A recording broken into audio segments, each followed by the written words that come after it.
Means ഇപ്പോൾ ഈ സൂംബയുടെ വിഷയം തന്നെ ഇത് കുട്ടികൾ യൂണിഫോം ഇട്ടിട്ടാണോ ഈ സൂംബ ചെയ്യുന്നത്, മറ്റ് വസ്ത്രം ഇട്ടിട്ടാണോ സൂംബ ചെയ്യുന്നത്, ഇതുപോലും പരിശോധിക്കാതെയാണ് ഈ പ്രതിഷേധത്തിൽ തന്നെ തുടക്കം കുറിച്ചത്. മിനിസ്റ്റർ പറഞ്ഞ പോലെ തന്നെ മതത്തെ വല്ലാതെ പൊതുവിദ്യാലയങ്ങളിലേക്ക് വിദ്യാഭ്യാസ രീതിയിലേക്ക് കൊണ്ടുവരാനുള്ള ഒരു ശ്രമം ഈ കഴിഞ്ഞ കുറേ സമയങ്ങളായിട്ടുണ്ട്. അത് ഈ ഒരു വിഷയത്തിൽ മാത്രമല്ല, അതിൽ എന്തെങ്കിലും ഒരു പ്രത്യേക ഒരു അജണ്ടയുണ്ടോ? അല്ല, അത് നമുക്ക് അജണ്ട ഉള്ളവർക്ക് അജണ്ട ഉണ്ടാവും. അജണ്ട വെച്ചുകൊണ്ടാണല്ലോ അവർ കാര്യങ്ങളിലേക്ക് വന്നുകൊണ്ടിരിക്കുന്നത്. പക്ഷേ പിന്നെ ഗവൺമെൻറ് അതിൽ കീഴടങ്ങുന്ന പ്രശ്നമില്ല. മുഖ്യമന്ത്രി തന്നെ പറഞ്ഞ് നിയമത്തിൻ്റെ വഴിക്ക് പോകും, ഭരണഘടനയുടെ രീതിയിൽ മുന്നോട്ട് പോകും, പ്രോട്ടോക്കോളിൻ്റെ രീതിയിൽ പോകും. ഇപ്പോൾ പിന്നെ മിക്സഡ് സ്കൂള്, നമ്മൾ ഏത് ലോകത്താണ് ജീവിക്കുന്നത്? നമ്മുടെ ആൺകുട്ടികളും പെൺകുട്ടികളുടെ ഒരു സ്കൂളിൽ നമ്മുടെ മക്കൾ പഠിക്കുന്നതിന് വേറെ ഏതെങ്കിലും ഒരു കണ്ണുകൊണ്ട് കാണേണ്ട എന്തെങ്കിലും കാര്യമുണ്ടോ? ഈ കണ്ണുകൊണ്ട് കാണുന്നവരെ സംബന്ധിച്ചിടത്തോളമുള്ള അവരുടെ ഒരു മാനസികാവസ്ഥ എന്താണെന്ന് നമുക്ക് ഊഹിക്കാൻ കഴിയുന്നതല്ലേ ഉള്ളൂ. രണ്ടാമതൊരു കാര്യം വന്നു വെച്ചാൽ, കുട്ടികൾ 1-ാം ക്ലാസ്സിലും 2-ാം ക്ലാസ്സിലും 3-ാം ക്ലാസ്സിലും പഠിക്കുന്ന കുട്ടികളെ പിന്നെ മിങ്കിൾ ചെയ്തിരിക്കുമല്ലോ. അതിലെന്തോന്ന് കാണാതിരിക്കുന്ന മക്കൾ. അവർ നമ്മുടെയൊക്കെ വീട്ടിലുള്ള കുട്ടികൾ വരുമ്പോൾ ചോദിക്കും, നിൻ്റെ ഫ്രണ്ട് ആര്? അത് 3-4 പെൺകുട്ടികളുടെ പേരായിരിക്കും അവൻ പറയുന്നത്, അവൻ്റെ ഫ്രണ്ട് അവരാണ്. അങ്ങനെയുള്ള നമ്മുടെ മക്കളെയൊക്കെ ഈ വേറെ ഒരു രൂപത്തിൽ കാണുന്നത് ശരിയാണോ? അതുപോലെ തന്നെ ഞങ്ങളുടെ ഈ ഗവൺമെൻറ് പിണറായി ഗവൺമെൻറ് വന്നതിന് ശേഷം 70 സ്കൂൾ മിക്സഡ് സ്കൂളാക്കി. വലിയ റിസൾട്ടും വലിയ ഒരു ഐക്യവും ഒരു മാറ്റവുമാണ് പിന്നെ വന്നിട്ടുള്ളത്. അപ്പോൾ അതുകൊണ്ട് പിന്നെ വർഗീയതയും അതേപോലെ തന്നെ ഈ മതവും ഈ അന്ധവിശ്വാസങ്ങളെയൊന്നും സ്കൂളുകൾ നടപ്പിലാക്കാൻ വേണ്ടി പറ്റില്ല.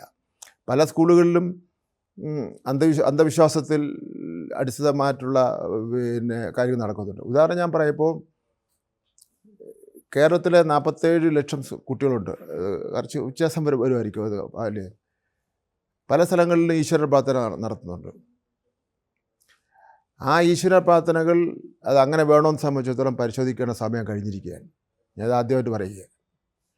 കാരണം കുട്ടികളാകുമ്പോൾ ഹിന്ദു ഉണ്ടാവും, ക്രിസ്ത്യാനി ഉണ്ടാവും, മുസ്ലിം ഉണ്ടാവും, അല്ലെങ്കിൽ വേറെ ഏതെങ്കിലും വിഭാഗം ഉണ്ടാവും. പാടേണ്ട പാട്ടെന്ന് പറയുന്നത് എല്ലാവരും അംഗീകരിക്കപ്പെടുന്ന പാട്ടായിരിക്കണം. ഇത് ഏതെങ്കിലും ഒരു മതത്തിനെ മാത്രം ഊന്നി നിന്നുകൊണ്ട് നടത്തുന്ന പാട്ട് വേറൊരു മതത്തിൽപ്പെട്ടവരെ കൊണ്ട് നിർബന്ധിച്ച് പാടിപ്പിക്കുന്നത് ശരിയാണോ? ജനഗണമന ഓക്കെ, നമുക്ക് പ്രശ്നമില്ല, നമ്മൾ അംഗീകരിക്കപ്പെട്ടത്. NSSൻ്റെ ഒരു ഗീതമുണ്ട്, അറിയാമല്ലോ, അതൊരു മതേതരത്വ ഗീതമാണ്, അത് അംഗീകരിക്കപ്പെട്ടു. അപ്പോൾ ഓരോ സ്കൂളിലും അവർ ട്യൂൺ ചെയ്ത് വെച്ചേക്കുന്ന പാട്ടുണ്ട്. ക്രിസ്ത്യൻ പാട്ടുണ്ട്. മുസ്ലിം നടത്തുന്ന സ്ഥലത്ത് അത് ആ രൂപത്തിലുള്ള ഒരു സംഗതി ഉണ്ടാവാം. ഹിന്ദുസിൻ്റെ ആകുമ്പോൾ അത് വേറൊരു രൂപത്തിലുണ്ടാവാം.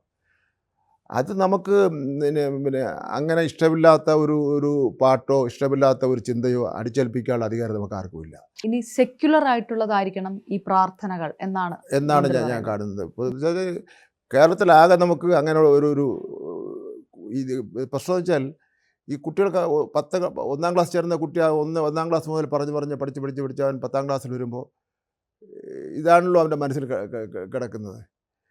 അപ്പോൾ അതുകൊണ്ട് അത്തരം കാര്യങ്ങൾ പോലും നമുക്ക് കുട്ടികളെ അടിച്ചേൽപ്പിക്കാൻ പാടില്ല.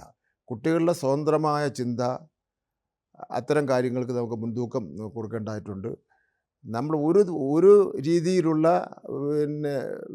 പിന്നെ വർഗീയ ചിന്തകളും അതൊന്നും നമുക്ക് അടിച്ചേൽപ്പിക്കാൻ വേണ്ടി ഒരു കാരണവശാലും പാടില്ല.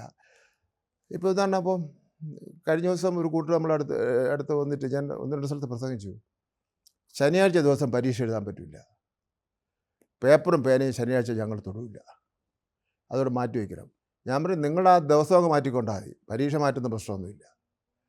നമുക്കിപ്പോൾ ഓണത്തിന് അവധി കൊടുക്കാം, ക്രിസ്മസിന് അവധി കൊടുക്കാം, റംസാൻ അവധി കൊടുക്കാം, അതേപോലെ ചില പ്രധാനപ്പെട്ട ദിവസങ്ങൾ ഗവൺമെൻറ് പ്രഖ്യാപിച്ചാൽ അവധി കൊടുക്കാം. അതിനപ്പുറമായിട്ട് ലോകത്ത് ഒരു സ്ഥലത്തും ഇല്ലല്ലോ ഈ രീതികളൊന്നും. ലോകത്ത് ഒരു സ്ഥലത്തും ഈ രീതികളേ ഇല്ല. ഇപ്പോൾ നമ്മൾ ഗൾഫ് രാജ്യങ്ങളിൽ പോയാൽ, അവിടെ ലോകത്ത് എമ്പാടുമുള്ള രാജ്യങ്ങളിൽ നിന്നുള്ള ടൂറിസ്റ്റുകൾ വരാറുണ്ടല്ലോ. ഈ പിന്നെ പ്രസ്താവന നടത്തിയ മഹാഞ്ജന് കണ്ടിട്ടുണ്ടോ അവരുടെ വേഷങ്ങളെ സംബന്ധിച്ചിടത്തോളം?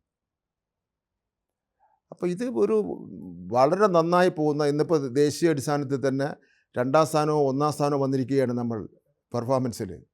അത് ചെറിയ രൂപത്തിലല്ല, 16ാമത് കടന്നതാണ്. അത് വളരെ കഷ്ടപ്പെട്ടും വളരെ പ്രയാസപ്പെട്ടിട്ടുമാണ് ഈ രൂപത്തിൽ കൊണ്ടുവന്നിട്ടുള്ളത്. നമ്മൾ വളരെ അന്തസ്സോടെ തലയുയർത്തി നിൽക്കുകയാണ്. ഒരു പൈസ പോലും കേന്ദ്ര ഗവൺമെൻറ്റിൻ്റെ കിട്ടിയില്ലെങ്കിൽ പോലും അക്കാഡമിക് കാര്യത്തിൽ, നോൺ അക്കാഡമിക് കാര്യത്തിൽ, പിന്നെ സ്പോർട്സിൻ്റെ കാര്യത്തിലൊക്കെ തന്നെ 1ാം സ്ഥാനത്തേക്ക് വന്നിരിക്കുകയാണ്.